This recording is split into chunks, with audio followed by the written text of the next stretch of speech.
बिस्मिल्लाहिर्रहमानिर्रहीम। अस्सलाम वालेकुम। मैं हूं रज़ा मेकन, आप देख रहे हैं IR के न्यूज़। आइए जानते हैं कुछ अहम अपडेट सदीक जान साहब से।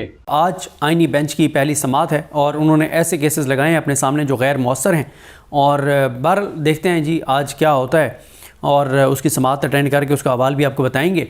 लेकिन बड़ी ख़बर का फॉलोअप करते हैं जो कल इमरान खान साहब ने 24 नवंबर की कॉल दी है, 24 नवंबर की के एहतजाज का ऐलान किया है। उसके बाद से हुकूमत जो है उसको तो सांप सूंघ गया और हुकूमत जो है वो मुकम्मल तौर पर खामोश है। कोई अता पता नहीं है कि मतलब उनके यहाँ क्या चल रहा है और परेशानी उनकी वाज़ेह है कि वो तो ये समझ रहे थे कि हमने हर चीज़ को फ़तह कर लिया है। वो ये समझ रहे थे कि हमने पाकिस्तान के ऊपर पूरी तरह से कब्ज़ा कर लिया है और वो ये समझ रहे थे कि जिस तरह से हमने जस्टिस जाहिया अफरीदी को अपने पसंदीदा जज को चीफ जस्टिस बना दिया है और सुप्रीम कोर्ट को टके टोकरी कर दिया है और हमने जाहिया अफरीदी साहब की मदद से आईनी बेंच भी अपनी मर्ज़ी का बना लिया है और उनका ये ख्याल था कि अब सारी चीज़ें हमारे कंट्रोल में हैं और उनका ये ख्याल था कि एक मायूसी छाई हुई है और उनका ये ख्याल था कि तहरीक इंसाफ के अंदर जो एक ग्रुपिंग की सूरत हाल थी, एक मायूसी सी थी, इंटरनल लड़ाई और ये सारी चीज़ें, तो उनका ये ख्याल था कि ये मतलब कोई अब हमारे लिए मुश्किलात हैं नहीं, कोई हमारे लिए मसला नहीं है। लेकिन जिस तरह से इमरान खान साहब ने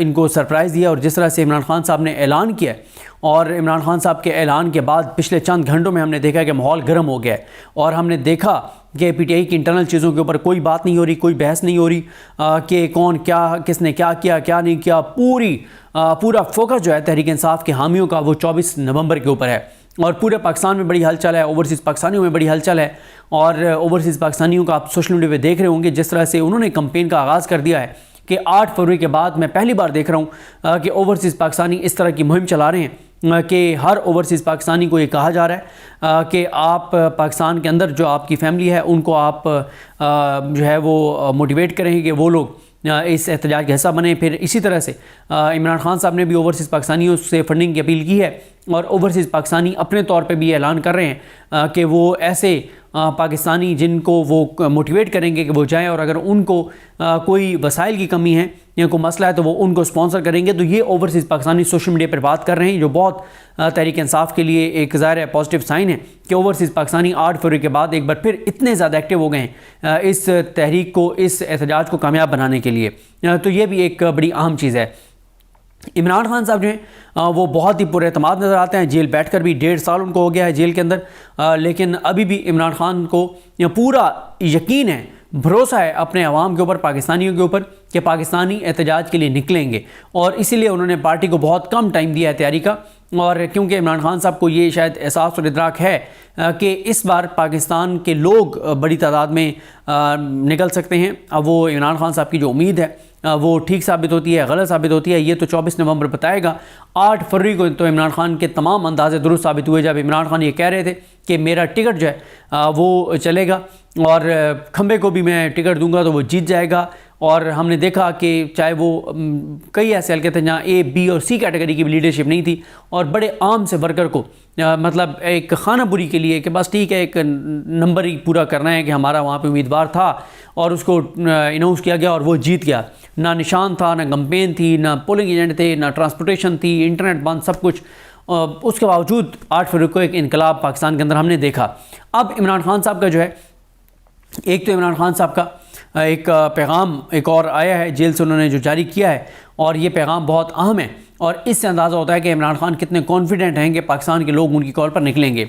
इमरान खान साहब की जानिब से जो पैगाम है उसमें कहा गया है कि मेरे पाकिस्तानियों, मैंने जितना हो सका मुल्क और कौम की खातिर कुर्बानी दी और इंशाअल्लाह खून के आखिरी कतरे तक आपकी हकीकी आज़ादी के लिए लड़ता रहूँगा। और ये भी आप देख लें कि मोहम्मद मालिक साहब ने ख़बर दी और उन्होंने बताया कि इमरान खान साहब जो हैं उनके हवाले से हुकूमत का प्लान यह है कि अगर अमेरिका की जानिब से एक दबाव आता है कि इमरान खान के साथ जुल्म, जबर और सितम और यजीदियत, बर्बरियत ख़त्म की जाए या अमेरिका न्यूट्रल हो जाता है और दबाव आता है इंटरनेशनली, तो फिर ये कहा जाएगा कि ठीक है इमरान खान को आप कहें कि वो पाकिस्तान से चला जाए तो हम तैयार हैं उसको बाहर भेजने के लिए। और इमरान खान जब इनकार कर देगा तो मतलब हुकूमत कहेगी उनको, जो इन पे दबाव डाल रहे होंगे, कि देखें हम तो इसको बाहर भेजने के लिए तैयार हैं, खुद नहीं जा रहा। तो इस तरह से हुकूमत की फेस स्विंग हो जाएगी। यानी इमरान खान के बदतरीन दुश्मन भी ये बात जानते हैं कि वो मुल्क छोड़ कर नहीं जाएगा, वो मुल्क के साथ वफादार है, सिंसियर है, क्योंकि उसका जीना मरना जो है वो इस मुल्क के साथ है, उसके साथ से जदादे बाहर नहीं है और उसका मफाद बाहर नहीं है। इमरान खान साहब कहते हैं कि दोबारा शुरू करते हैं कि मेरे पाकिस्तानियों, मैंने जितना हो सका मुल्क कौम की खातिर कुर्बानी दी और इंशाल्लाह खून के आखिरी कतरे तक आपकी हकीकी आज़ादी के लिए लड़ता रहूँगा। लेकिन ये जंग सिर्फ इमरान खान की नहीं, पूरी कौम की है। अगर हम आज इस जुल्म और सितम के ख़िलाफ़ खड़े ना हुए तो हमारी आइंदा नस्लें हमें माफ़ नहीं करेंगी। जमहूर की ताकत से जुल्म के निज़ाम के ख़ात्मे का वक्त आन पहुँचा है इंशाअल्लाह। आज मैं एहतजाज की फ़ाइनल कॉल दे रहा हूँ। 24 नवंबर को आप सब ने इस्लामाबाद पहुँचना है। 26वीं आईनी तरमीम के ज़रिए 10 साल के लिए गैर एलानिया मार्शल लॉ लगा दिया गया है। मुल्क में बोगस पार्लियामेंट, बोगस वज़ीर-ए-आज़म, बोगस सदर और बोगस जमहूरियत है। इस वक्त जनरल मुशर्रफ से ज़्यादा खौफनाक डिक्टेटरशिप है। कानून की बालादस्ती, जमहूरियत, आज़ादी और मुल्क के मुस्तकबिल को ख़त्म कर दिया गया है। अपने सहूलतकारों की मदद से मैंडेट चोरी करके मुल्क पर काबिज़ माफिया के ज़ेर इंतज़ाम जारी फस्तायत के निज़ाम, आइन और कानून और अदलिया पर मुसलसल हमलों, हमारे बेगुनाह लोगों को ज़िंदान में डालने वाली जाली हुकूमत को बताना होगा कि कौम को ये सब नामंजूर है। 24 नवंबर के एहतजाज की क़यादत तहरीक इंसाफ की लीडरशिप करेगी। मैंने पार्टी रहनुमाओं को जामे एहतजाजी प्लान दे दिया है। यानी इससे यह भी साबित हुआ कि अब ये इमरान खान साहब पर की मुलाकातों पर पाबंदी भी लगा देते हैं तो मैटर नहीं करता, क्योंकि इमरान खान साहब भी कह रहे हैं कि उन्होंने मुकम्मल प्लान जो है वो पार्टी की क़यादत को दे दिया है। इमरान खान कहते हैं कि मैंने एक कमेटी तश्कील दी है, एहतजाज को लीड करने और ख़त्म करने का इख्तियार उस कमेटी के पास होगा। मुज़ाकरात जब करने होंगे, जिससे भी करने होंगे, हैंडलर्स जिस किसी को आगे करेंगे, हमारी कमेटी उनसे मुज़ाकरात करेगी। मैं अपनी पार्टी की क़यादत को यह हिदायत करता हूँ कि एहतजाज की जामे मनसूबाबंदी करें और अपने हल्के के लोगों को इस हवाले से मुकम्मल आगाही देकर एक भरपूर लेकिन पुरअमन एहतजाज के लिए तैयार करें। जहाँ ये एहतजाज पार्टी लीडर्स, मेंबरान असम्बली, टिकट होल्डर्स, नाज़मीन, सूबाई और मकामी तंजीमों के इम्तिहान है, वहीं यह हर तबके फ़िक्र से तल्लुक़ रखने वाले आम आदमी का भी इम्तिहान है।